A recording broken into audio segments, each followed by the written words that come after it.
Imagine your assets growing all by themselves and you no longer have to save any money.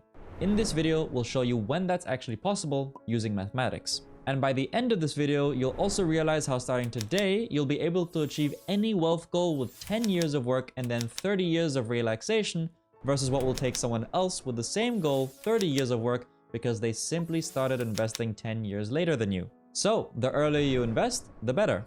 Hi, I'm Sean, and here on the channel we talk about helpful financial products, strategy, and insights that the financial world has to offer. First, let's think about what your assets growing all by themselves even means. Suppose you pay $200 every month or $2,400 per year into an account. Your assets will then grow by $200 every month. So it always grows by the amount of your savings rate and not by itself. For assets to grow on their own, you need returns. And in this video, we'll always assume that you get a 7% return per year. Why that's realistic, we'll explain later. For this, let's look at a period of 40 years. That's quite a lot, but it could mean, for example, that you start saving at 27 and then save until retirement at 67. Due to the returns, your assets now grow more each year, and that's due to the compound interest effect. You get an additional 7% of your assets as returns every year, and on these returns, you also get returns. This means that the growth basically accelerates by itself, and this is called exponential growth. So assets grow faster and faster, and the savings rate becomes less and less important.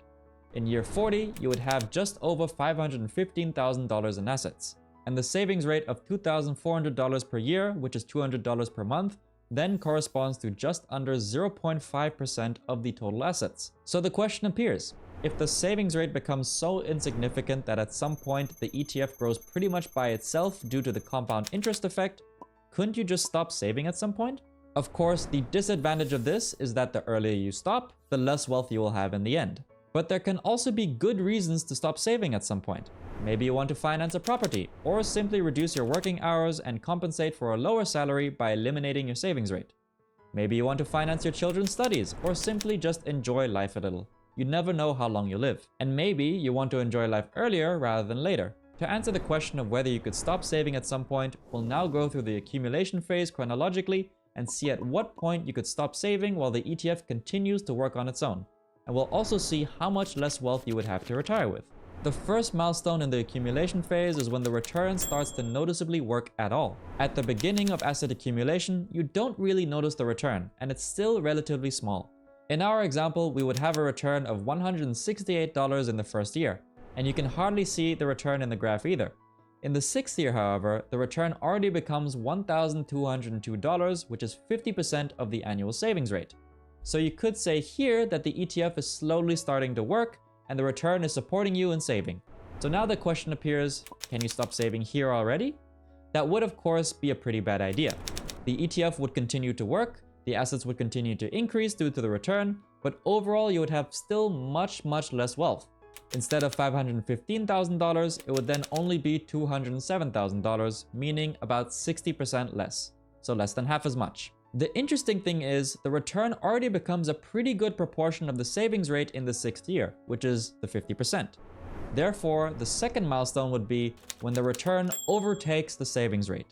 Just like your assets, the annual return also increases exponentially, and in the 11th year, the return has overtaken the savings rate. The interesting thing about this is that it doesn't matter how high the savings rate is. The same would also apply to a savings rate of $1 or $10,000 per month. The point in time when the return overtakes the savings rate depends only on the amount of the percentage return. If you calculate with a 5% annual return, the annual return would overtake the savings rate only after 15 years, for example. And with a 9% return, it would overtake after just 9 years. But here, the question appears again. Can you stop saving here? After all, the return is now paying your savings rate. If you stop here, it would mean that you would have $305,000 instead of $515,000 in assets. That would still be a good 40% less wealth. And here you could perhaps consider for yourself if 40% less wealth is sufficient for you to live on. Then you could of course stop saving now and enjoy life using the savings rate that you no longer need to pay. However, my recommendation would still be to continue saving, because with the compound interest effect, there is a very important lever, namely time. Because future deposits will naturally generate another savings rate as a return on top after 11 years. And during that time, your original savings are allowed another 11 years to grow and double itself. This means that if you simply continue to save those additional 11 years, you can get more than 3 times your savings rate as an annual return. And after that, you can see here on this graph, every few years extra keeps increasing that return income exponentially. This is just a little something to show how powerful the compound interest effect is in combination with time. The third milestone is you have reached half of your goal. In order to consider how much you actually want to save, you have to think about a withdrawal strategy. And a popular withdrawal strategy is the 4% rule. And the 4% rule states you can withdraw 4% from your initial assets at the beginning of the withdrawal phase every year, and even increase this by the rate of inflation year after year. With a high probability, the assets should then last at least 30 years. And here, I would recommend calculating a bit more conservatively here and making it a 3.5% rule. This then means for your target assets, assuming you want to withdraw $1,400 per month, then the target assets are 12 times this $1,400 divided by 3.5%, approximately $480,000. And if you have already reached half of that, then you can possibly apply the rule of 72. The rule of 72 states if you divide 72 by the return, you get the number of years after which the assets double. At 7%, this means 72 divided by 7 equals 10.3. So the assets double roughly every 10 years just through the return. This means if you have reached half of your assets 10 years before retirement, then you could stop saving and your assets will actually grow entirely on their own and double within the next 10 years.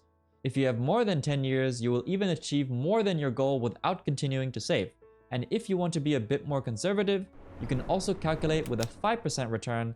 Then, according to the rule of 72, 72 divided by 5 equals 14.4, so you should have reached half of your goal about 14 years before retirement. By the way, if you want to hear more cool fancy rules and tips to help you get better with your finances, then make sure to please like and subscribe to the channel. Like please. Do it.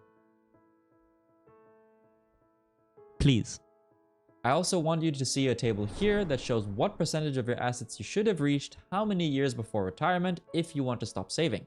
So, 5 years before retirement, you should have reached between 71 and 78% of the target to be able to stop saving depending on what return you expect. Let's get back to our example. As I said, we have set ourselves a target of $480,000 and save $2,400 every year. In year 30, the assets then amount to around $245,000. That's more than half of our target assets, and that's why we can stop saving here. Now the assets grow for another 10 years until retirement to $482,000, so the goal is achieved. However, this method also comes with a certain risk, because we don't know today whether the return expectations will actually materialize in the future. We always calculate here with a fixed return of 7% per year as a model. But the reality is stock market prices fluctuate. Sometimes you get 15%, sometimes negative 20%, and so on.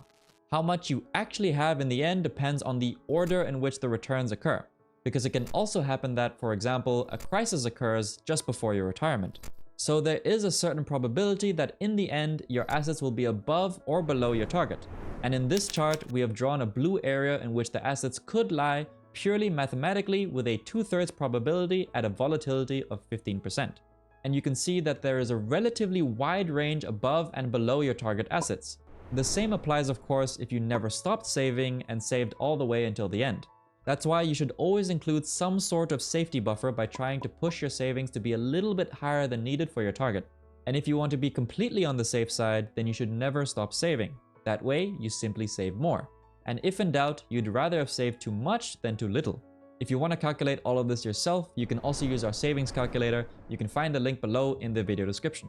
If you now decide to continue saving, at some point your assets will be so large that the savings rate will hardly matter anymore. We already showed at the beginning that in year 40, the annual savings rate is only 0.5% of your total assets.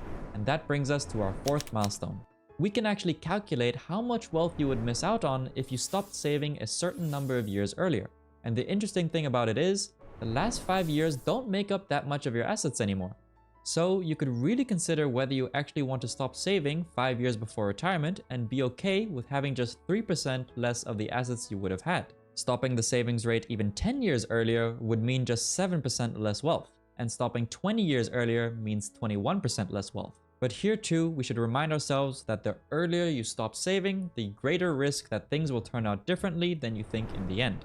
So now the question appears, should I stop saving earlier? Is it actually worth having less wealth later and having more money available today? That's not really an easy trade-off to make, but we can try to answer that with some finance math. And for this, let's do the following thought experiment. If you have the choice of getting $100 today or $100 in a year, what would you choose? $100 today is definitely more attractive. So the question is, how much higher would the $100 have to be in the future to make it more attractive?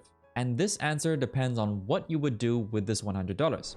If you were to invest this $100 at a 7% return, for example, then the future payment would have to be higher by this return per year, so $107, in order to be just as attractive as today's payment. And in the same way, you can also calculate backwards and discount future payments to what the payment would be worth today. And if you do that, you get what is called the present value. This expresses what future payments are worth today, and that's how you can compare it. We take the present value of the saved savings rate if you stop saving on the one hand, and on the other hand, the present value of the future income that you would have had additionally through the higher assets if you kept saving. And if the present value of the saved savings rate is higher, then it is worth stopping your saving. However, we can't answer the question of which of the two values is higher so clearly, because that depends on two very individual factors.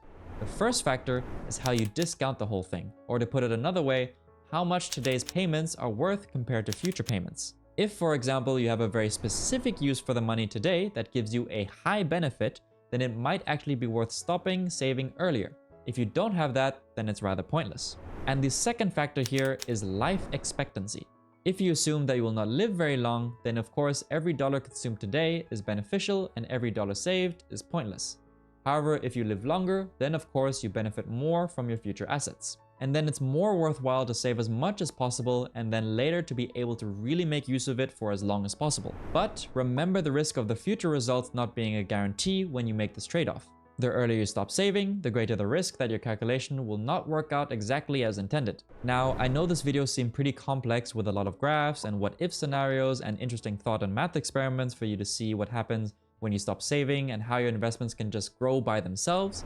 But there's a bigger lesson I really want to get across, and it's this. With the existence of compound interest, you should really start saving and investing a lot earlier to be able to also finish way faster. Remember, compound interest works exponentially with time, so the earlier you start, the faster you get the snowball rolling, and you can start to chill out way earlier. Remember I showed with 7% return, you can start chilling out 10 years earlier for just 7% less wealth, and 20 years earlier with just 21% less wealth. The point is that effort later down the line, especially when you're older and more tired, it actually becomes less and less worth it. You don't actually gain all that much anymore. Which is why if you start earlier, a dollar you save today at 7% return is $15 in 40 years time. Literally, your efforts now are 15 times stronger or 15 times easier than your efforts in 40 years time. So take advantage of this key lesson and share it with as many people as you can, because I don't know about you, but I want to buy back decades of my time by just getting the ball rolling now. Let's say it's a goal of 2 different people to have $700,000 to retire from at the age of 65. Person A starts being aggressive with his saving at the age of 25. He pushes to be able to save $500 from his income every month and saves for just 10 years and then stops saving at the age of 35. Now he just chills, doesn't save anymore, and lets his money grow by himself. By the age of 65, with the power of compounding, assuming 7%, his money would grow to $721,000, quite a bit above his target amount. Now person B didn't take the advice to start early with his saving and investing, and instead he just spent more for the first 10 years. Only when he's 35, he realizes, wait, I still need to hit my $700,000 goal for me to retire comfortably. So now he starts saving $500 per month and keeps saving all the way to the end for a total of 30 years. So by the end, he finally achieved $703,000, just barely hitting his goal. And here you can see a key difference in the two scenarios. Person A saved a total of $66,000 with only 10 years of work to achieve an even higher retirement amount of $721,000, versus person B, who saved $192,000 with 30 years of work.